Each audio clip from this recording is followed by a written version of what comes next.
welcome back. So today I've actually poured myself a glass of Barolo as it is a Saturday and I'm back from my first week at work. Today we're going to look at a couple of comic books that I've read these past few days and a couple of comic books that I'm planning to read. If you have any ideas on comic books I should read, however, you should just drop me a comment and I'll check it out later. So the first comic I'm going to talk about, I've heard a number of mixed things about. It's an Image comic and it's called Low. And reading it, I could definitely see both sides. So in short, it's about a family called the Kane family. The family is separated quite early on in the book. The girls, Della and Tajo, are actually kidnapped by pirates and taken away, which leaves their brother depressed and literally for a very long time doesn't have any ambition in life, doesn't want to make anything for themselves. Whereas his mother, Stell, a super positive woman, have no idea why people are hating on this character so much. She kind of has a sense to her that is, as long as you have a positive mindset, good things in life will happen. And it's about they trying to find these two girls that were kidnapped at an early age. The graphics are quite interesting. The story is as well. It's a bit confusing at times. And yeah, a lot of the criticism from people have been regarding the fact that women are naked throughout the comic. But I mean, I don't have a problem with nudity, to be honest. I'm super liberal, but I would expect for some of the men then to also be down-dressed, because I can totally see the point with that. But I'm gonna give it another chance. I'm gonna buy the second volume and see what I think. So as I told you in my haul video, I picked up Fairest and it was supposed to be about women. So this is Willingham picking out some of the princesses from fables and creating their own storyline. However, this book was basically about the King of Thieves and the genie. And yes, two princesses pop into this story, but I wouldn't say that it's focused around them. Not super happy about it. Probably gonna give it another shot with the next volume and see where it goes. But if it falls flat, I don't think that I'm gonna be picking up any more of these. I've been meaning to read Fables as well, just because it has gotten a lot of praise in the community. But on the other hand, every now and then I seem to have my own taste in things, and this is an example of something that I didn't really appreciate. Now on to Brian Michael Bendis' all-new X-Men. Wow. This, on the other hand, is sublime. I mean, well, in short, what it's about, without spoiling too much, is Beast goes back in time to bring forth the original 5 X-Men into the future. And as you know, a lot of things, or the future, the present, which is their future, yeah, you know what I mean.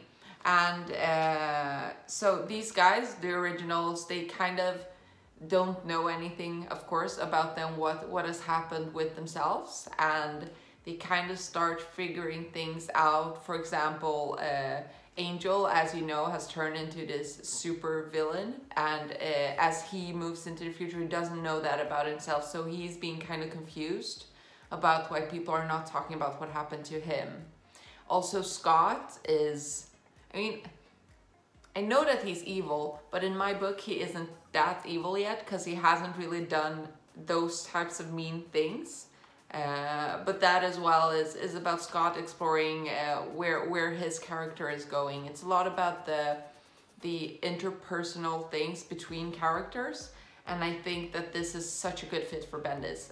I mean, he's being really good. I can't wait to read the next couple of volumes. Super stoked about this one. Happy I picked it up. Now on to my love, Micah Hoffwolf. This is the 3rd volume of Monstrous, and it's just getting better and better and better and better. I mean, Marjorie Liu, the way that you're writing this story really moves me. It pisses me off that some people are criticizing your story writing, to be honest. Like if you feel like the story is too complex or you don't get it, then you shouldn't be reading it. Like, just put it away, but don't say mean things about Monstress, because Monstress is brilliant. I mean, Sana Takeda, if I could have a person draw me a comic book, it would be you. You are by far surpassing and raising the bar on everything. I'm so happy. I'm so happy that Zin is getting a bigger part, that he's being more self-aware and understanding kind of what's going on around him. I'm so happy that Mike and him are getting a so much better connection, that they're starting to build trust and starting to realize that they have to do this together if they're going to do it at all. All of these stories within the people that she used to know, the family, etc. I'm so thrilled. I love this so much, and I'm so thankful. I just want to say that this is a work of genius. I'm in loss of words. Neil Gaiman, you beautiful, amazing man. As I told you guys as well, for my last haul, I picked up The Sandman, and it has surpassed my every expectation. I am a sucker for complex stories. I really like to have to focus to be able to follow a story, and this is giving me everything. I mean, since he is, like, the Sandman is the Prince of Dreams, that is his realm, he owns that. And I mean, from the artwork, you can really understand that it's like a lucid dream, but it's a lucid nightmare. It's a very dark horror. And Vertigo I mean, this is one of the very best comic books that I've picked up in a while now. I love the characters, I love the Sandman. I would be so thrilled if Tim Burton could make a movie out of this. I don't know who, he could cast like Christian Bale or even Johnny Depp in the role. It's sublime, the story is interesting. I'm not gonna spoil it for you, but I do recommend, I mean, in my book this is a 10. So I do recommend you to pick it up if you get a chance. There are hardcover copies of it as well, like more of a, like collecting the artwork and everything, so I'm thinking about getting those too. But this is more than enough. It contains, I think, the 4 first volumes, and it's intriguing. It's super cool. So be sure to pick this one up. So that was what I have read, and now we're gonna move on to a couple of different stories that I've picked up to read in the next coming days. The first one is the 2nd volume of Fairest, because even though, like, as you heard, I wasn't thrilled about the 1st edition, I at least want to give him another chance, because, like, I don't know, I like the idea, so I'm gonna give it a go. This is a comic that I actually got from a friend. It's called Paria.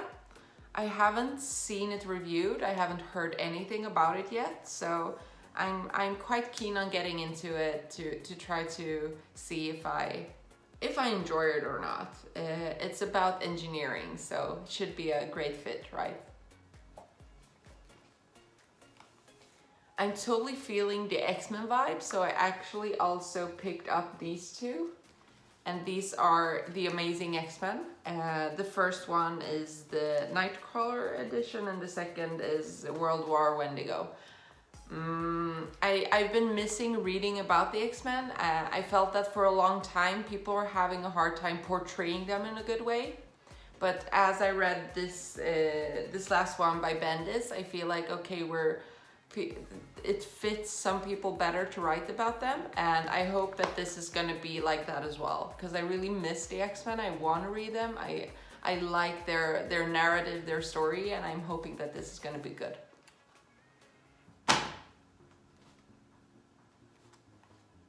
And so last but not least, of course, I picked up another Image comic, and I'm thrilled. Just I haven't heard anything about it. I basically saw the cover and I was drawn to it, so I had to grab it. It looks like this. It's called Maestros, and basically it's about type of people that are magicians almost, that at least from what I've understood from flipping through this, they have their world and then there is the earth, and then a woman moves back to earth with her son to live a normal life, but then when the other like legacy of maestros for some reason die, he is gonna be like the next leader, and then that is what the story is about, this kid that grows up to be a maestro. It just looks cool. The artwork is, I like it. I already like it. I haven't even read it. I literally don't care what the story is gonna be like. I'm gonna like it just based on this, based on the artwork. So super stoked about that one as well. Thank you so much for watching. I hope to see you guys soon. Drop me a comment if you do believe that there's another comic that I should pick up, and see you guys soon. Bye.